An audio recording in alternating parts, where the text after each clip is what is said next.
আমাৰ অসমবাসী ৰাইজ আৰু লগতে মোৰ সাংবাদিক ভাইসকল আজি কথা হ'ল কি আমাৰ সকলো এইবিলাক ষড়যন্ত্ৰ আজি আমাৰ ট্ৰাইবেল মানুহৰ ওপৰত বা আমাৰ বৰ্মন কছাৰীৰ ওপৰত বহুত ষড়যন্ত্ৰ বহুত এইবিলাক হেৰি আমি কোনোদিন মানে আমি কাৰোবাৰ লগত কাজিয়া লাগবা নাযাওঁ আমাৰ কিবা কৰিব নাযাওঁ গতিকে আমাৰ মাটি যদি কোনোবাই কাঢ়িব আহে আমি কিন্তু নিশ্চয় মানি নল'ম আৰু যদি আজি ইমানখিনি যদি মাটিটোৰ কাৰণে লোভ নাই তেওঁলোকে আজি দুৰ্গা পূজাৰ পেণ্ডেলটো ইমিডিয়েট কৰিব লাগিছিল আজি তেওঁলোকে দুৰ্গা পূজাৰ উদ্দেশ্য যদি হয় আমি হিন্দু মানুহ হয় সকলো আমি পূজা মানো মা দুৰ্গাক মানো আমি সকলোৱে কৰোঁ আমি পূজা আমি কোনোদিন উলংঘন নকৰোঁ গতিকে তেওঁলোকৰ ষড়যন্ত্ৰৰ কাৰণে আজি তেওঁলোকে আজি ইমিডিয়েট কৰি আছে আজি তেওঁলোকৰ যদি দুৰ্গা পূজাৰ উদ্দেশ্য হয় তেওঁলোকে দুৰ্গা পূজা কল্লা হয় আজি তেওঁলোকে দুৰ্গা পূজা বাদ দি কিনে মানুহৰ ওপৰত কিয় ষড়যন্ত্ৰ মাটিৰ ওপৰত কিয় ষড়যন্ত্ৰ তেওঁলোকে আজি বৰ্মন কছাৰী উচ্ছেদ কৰিব পাৰিছে তেওঁলোকে কোন হয় তেওঁলোকে অসমৰ কি হয় তেওঁলোকে কোন হয় আমি খলিঞ্জিয়া মানুহ আমি ভূমিপুত্ৰ হয় আমি এছ টি হয় আমি চব কৰিব পাৰিম চব আমাৰ গতিকে সেইটোৱে আমাৰ কথা গতিকে কোনো মধ্যে আমি লাগে জীৱন টেক দি কিনে হ'লেও আমি যুঁজ লাগিম আমি যুঁজি যাম আৰু আমাৰ মাটি আমাক লাগবই আমি 2 নম্বৰ ৰজাগড়ত আমাৰ মাটি আছে সেইটো মাটি লৈ আজি এইটো উদ্দেশ্য হৈছে আজি তেওঁলোকৰ যদি আজি পূজাৰ মোটামুটি 10 বিঘা মাটি আছে আমাৰ তেওঁলোকে যদি আজি মাটিৰ আজি তেওঁলোকৰ লোপ লাগিছে সেইখিনি জায়গা আজি ধুনীয়া মানে ফ্লেট জায়গা সেইটো কাৰণে তেওঁলোকে আজি মানে এই ষড়যন্ত্ৰ চলাইছে তেওঁলোকৰ যদি আজি পূজাৰ উদ্দেশ্য হয় তেওঁলোকৰ ফ্ৰণ্টত কিমান জায়গা আছে আমাৰ জায়গা ফ্ৰণ্টত কিমান জায়গা আছে ফ্ৰণ্টত জায়গাখিনি তেওঁলোকে কিয় হাবি ভাঙিব গৈছে তেওঁলোকে JCB তেওঁলোকে তাতে VDB আছে তেওঁলোকৰ এই কি বুলি কয় আপোনাৰ এই গাঁওবুঢ়া আছে তেওঁলোকক কৈছি তেওঁলোকক আজি মানে হেৰি কৰি কিনে তেওঁলোকৰ চৰকাৰী মানুহ হয় তেওঁলোকক বাধা দিব লাগিছিল বা তেওঁলোকৰ আজি বৃদ্ধি কৰি কিনে আজি কিছুমান মানে এনেকৈ ষড়যন্ত্ৰ মানে কৰিছে আমাৰ ওপৰত গতিকে সেইখিনি কৰিব নালাগিছিল আজি তেওঁলোকৰ যে দুৰ্গা পূজাৰ উদ্দেশ্য হয় আজি দুৰ্গা পূজা বেছি দিন নাই মানুহ পেণ্ডেল বনাই আছে তেওঁলোকে উদ্দেশ্য দুৰ্গা পূজাৰ উদ্দেশ্য নহয় তেওঁলোকে মানে যুঁজাৰ কাৰণে এটা ষড়যন্ত্ৰ আৰু তেওঁলোকে কাক কেনেকৈ মাৰিব পাৰে কাক কেনেকৈ দমন কৰি কিনে মাটিটো কেনেকৈ দখল কৰিব পাৰে সেইটোৱে মোৰ কথা সেইখিনি আমি কোনোদিন হ'ব নিদিওঁ এইবিলাক মাটিখিনি মোটামুটি আপোনাৰ আজি 19 মানে মইতো ইমান সেইবিলাক নাজানো গতিকে আমাৰ ইয়াতে পৰম্পৰা জংঘল ভাঙা মানুহ একদম আজি এই 60-70 বছৰ হ'ব পাৰে আজি 100 বছৰ ধৰক নাই 1 যুগ ধৰক নাই সেইটো কথা নাই কিন্তু পৰম্পৰাৰ পৰা আগতে বৰ্মন মানুহখিনি বাস কৰি গৈছে আৰু অল মানে যিখিনি আমাৰ এইখিনি জাগাখিনি আছে আপোনাৰ আমাৰ যিখিনি অসমৰ হেৰিখিনি আছে আমাৰ মানে বিভিন্ন জাগাবিলাকত তাৰমানে আমাৰ এই ST বিলাকৰ বেছি মাটি আছে বাকী বেলেগ জনগোষ্ঠীৰ ইমান মাটি নাই গতিকে তেওঁলোকে আমি ষড়যন্ত্ৰ কৰা নাই আমি লাগিব যোৱা নাই গতিকে আমাক লগত লাগিব আহিছে আমাৰ লগত যুঁজ কৰিব আহিছে গতিকে সেইটো কোনোদিন আমি হ'ব দিব নোৱাৰিম তাৰমানে তাতে খাজনা দিয়া আছে আমাৰ তাতে খাজনা ৰচিদ আছে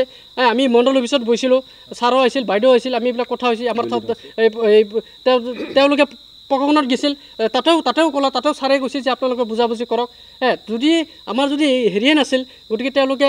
ইমানখিনি ষড়যন্ত্ৰ তেওঁলোকে কৰি আছে তেওঁলোকে মানে পৰা নাই আইনৰ ফালৰ পৰা পৰা নাই চাইকেল অফিচৰ ফালৰ পৰা পৰা নাই চব আমাৰ হেৰি আছে গতিকে তেওঁলোকে কিহৰ কাৰণে ষড়যন্ত্ৰ কৰিব আছে আজি যদি পূজা কৰোঁ আমি হিন্দু মানুহ হয় আমি দুৰ্গা মা আমিও মানো আমি নমস্কাৰ কৰোঁ আমিও বহুত পূজা কৰোঁ গতিকে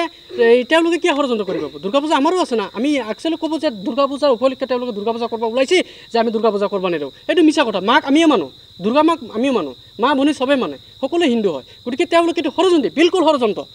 সেইটো কাৰণে কোনো ক্ষেত্ৰত মানে হ'ব দিয়া নহ'ব ওদালগুৰি জিলাৰ হৰিচিঙা চক্ৰৰ অন্তৰ্গত 2 নম্বৰ ৰাজাগাঁও গাঁৱৰ মাটিত 1952 চনৰ পৰা আমাৰ বৰ্মন কছাৰীসকলে চৰক পূজা কৰি আহিছিল আৰু সেই মাটিতে বিভিন্ন ধৰণৰ সামাজিক কাম কাজ হৈ আছিল কিন্তু আজি কিছুদিন আগত তাৰে দুষ্কৃতি কিছুমান মানুহে তাৰে JCB লগাই মাটিটো দখল কৰাৰ কাৰণে চক্ৰান্ত কৰি আছে কিন্তু আমি কিছুদিন আগতে ট্ৰাইবেল সংঘ বৰ্মন কছাৰী সংগঠনসমূহে গৈ আমি তাতে আমি সিহঁতৰ লগত আলোচনা কৰি কৈছোঁ যে এই মাটিখিনি কোনোপধ্যেই আপোনালোকক দিয়া নহ'ব কিন্তু আমাৰ মানুহখিনি চাৰিওফালে বেৰা দিয়া হৈছিল কিন্তু তাৰে মানুহখিনি আহি হেঙাৰ বেৰাখিনি সিহঁতে কাটি দিছে আৰু সিহঁতে আমাকে কৈছে যে বৰ্মন কছাৰীসকলে আমাৰ মাটিখিনি দখল কৰিব নাহিছে যিহেতু সেই মাটিখিনি আমাৰে হয় আৰু আমাৰ মাটি আমি কিয় দখল কৰিব যাওঁ আমি নিজে বৰ্মন জাতীয় ঐক্যমঞ্চ এটা বেনাৰ লগা হৈছিল যে এই মাটিটো আমাৰ সংৰক্ষণৰ কাৰণে নিজৰ মাটি নিজে দখল কৰিব যোৱা নাছিলোঁ আমি সংৰক্ষণ কৰিব গৈছিলোঁ আজি বৰ্তমানত খিলঞ্জীয়া ট্ৰাইবেল বেল এণ্ড ব্লকৰ মাটি ৰক্ষাৰ কাৰণে আজি অসম চৰকাৰে যি ভূমিকা লৈছে চাৰিওফালে উচ্ছেদ অভিযান চলাই আছে আজি যদি আমাৰ ভূমি আমাৰ মাটি যদি ৰক্ষা নহয় তাৰ কাৰণে আমি বিহিত ব্যৱস্থা ল'বৰ কাৰণে অসম চৰকাৰৰ আইনী ব্যৱস্থা ল'ব আমি বাধ্য হ'ম যদি ভাৰতীয় সংবিধানে কয় যে ট্ৰাইবেল বেল এণ্ড ব্লকৰ মাটি বৰ্মন কছাৰীসকলৰ মাটি আৰু খিলঞ্জীয়া ভূমিপুত্ৰৰ মাটি আন সম্প্ৰদায় যেতিয়া জোৰ জুলুমকৈ ল'ব পাৰে যদি সংবিধানৰ উল্লেখ আছে তেতিয়াহ'লে তাত আমি ক'বলগীয়া একো নাই এইখিনি 1952 চনৰ পৰা সেইটো মাটিটো আগত এই আছিল আমাৰ তেতিয়া আমাৰ সংগঠন নাছিল আমাৰ তাত বৰ্মন কছাৰীসকলে ব্যৱহাৰ কৰি আহিছিল তাত জাতীয় সমিতিয়ে তাতে তো আৰু তেতিয়া সংগঠন জন্ম হোৱা নাছিল সেইখিনি চব বৰ্মন মানুহখিনি আছিল তাৰপিছত আমাৰ জাতীয় সমিতিৰ নামত মাটিখিনি এলাটমেণ্ট হৈছে আৰু ভাল কিছুমান দুষ্কৃতি মানুহে দুষ্কৃতিকাৰীয়ে তাতে কিছু দুষ্কৃতিকাৰী দুৰ্গা পূজা কৰিম বুলি সিহঁতে মানে এইটো চক্ৰান্ত আৰম্ভ কৰিছে ৰাস্তাৰ লগত সিহঁতে জংঘল চাপ JCB লগাইছে জংঘলত কিন্তু পূজাটো মানুহ জংঘলত নকৰে যদি পূজা কৰিব লাগিছিল ৰাস্তাৰ লগত কৰিব লাগে সিহঁতে জংঘলৰ মাজতে JCB লগাইছে নিশ্চয় তাতে কুচক্ৰান্ত আছে চাৰ্কলৰ বিষয়ে আলোচনা হ'ল থানাত আলোচনা হ'ল আমি কোনো পৰ্যায়ে দিয়া নহ'ব বুলি কোৱাৰ পিছতো সিহঁতে আহি আমাৰ হেঙাৰখিনি কাটি দিছে আহি জাতিগতভাৱে সংঘৰ্ষ লগাৰ কাৰণে চেষ্টা চলাই আছে জাতিগত সংঘৰ্ষ টানি আনিব বিচাৰিছে তাতে তাৰ গোটেই মানুহ কেইজন দুষ্কৃতিকাৰীয়েহে কোনো এটা জাতি দল হিচাপে নহয় কিছুমান দুষ্কৃতিকাৰী নিজৰ স্বাৰ্থৰ কাৰণে এই কামটো কৰিবৰ কাৰণে সিহঁতে মানে উঠি পৰি লাগিছে যিহেতু আজি বৰ্তমান সেই উত্তৰ অঞ্চলৰ মাটি বহুত বৰ্তমান মূল্যৱান মাটিখিনি তাৰমানে আমাৰ যিটো নেকি বৰ্মন কছাৰী জাতীয় সমিতিৰ মাটি সেই মাটিখিনি তেওঁলোকে জোৰ জুলুমকৈ লোৱাৰ কাৰণে এটা প্ৰয়াস চলাই আছে সেই প্ৰয়াসৰ যোগেদি তেওঁলোকে নিজৰ যিটো নেকি স্বাৰ্থ সেই স্বাৰ্থ আদায়ৰ হেতু তেওঁলোকে অহৰহ চেষ্টা চলাই যাই আছে গতিকে সেইটো আমি কোনো পধ্যে হ'ব দিব নোৱাৰোঁ কাৰণ আমাৰ বৰ্মন কছাৰী জাতীয় সমিতিৰ নামত আমাৰ সেই ভূমিটো সংৰক্ষণ কৰি থকা হৈছে আজি প্ৰায় 1962 চনৰ পৰাই তাৰমানে আমাৰ যিটো নেকি আগৰ পূৰ্বপুৰুষ তেওঁলোকে অথচ ৰক্ষণাবেক্ষণ দি আহি আছে আজিলৈকে আমি সেইটোক লৈ ব্যস্ততা আছোঁ গতিকে তাৰে মাজত আমি এটা কথা ক'ব বিচাৰিছোঁ যে দুৰ্গা পূজাৰ ক্ষেত্ৰত তেওঁলোকে আগতো দুৰ্গা পূজা কৰিছিলে কিন্তু দুৰ্গা পূজা বৰ্তমান বাদ দি কিনে আমাৰ যিটো নেকি বৰ্মন কছাৰীৰ জাতীয় সমিতিৰ মাটি বা ভূমি সেই ভূমিটো দখলৰ ক্ষেত্ৰত তেওঁলোকে অহৰহ চেষ্টা চলাই যাই আছে কাৰণটো তাতে এটা কিছুমান ৰহস্যপূৰ্ণ কথা সেই ৰহস্যপূৰ্ণ কথাটো হ'ল কি যে আমাৰ বৰ্মন কছাৰী মানুহখিনি তাৰমানে কাৰো মাটি সম্পত্তিৰ প্ৰতি লোভ বা আকাংক্ষা নাই কিন্তু আমাৰ বৰ্মন কছাৰী জাতিৰ যিটো ভূমি তেওঁলোকে তাৰমানে বহুত তাৰমানে প্ৰলোভন বিভিন্ন দিশত তাৰমানে প্ৰলোভন সৃষ্টি কৰি আলোড়ন কৰি ধৰক সীমাৰ বেৰ লংঘন কৰা বা চিয়াৰ ডাঙা তেনেধৰণৰ কিছুমান কাৰ্যত লিপ্ত কৰি তেওঁলোকে জোৰ জুলুম হিচাপে মাটিখিনি কাঢ়ি নিয়াৰ বাবদ তেওঁলোকৰ প্ৰয়াস কাৰণ সেইটোৱে আমি বিচাৰিছোঁ যে সেই ভূমিটো আমি কোনো পধ্যেও আমি দিব নোৱাৰোঁ কাৰণ যিহেতু আমাৰ জাতীয় সমিতিৰ নামত আছে আমি সেইটো যদি প্ৰয়োজন হয় আমি জিলা সমিতি তথা ট্ৰাইবেল সংঘ বা বৰ্তমান অসম চৰকাৰৰ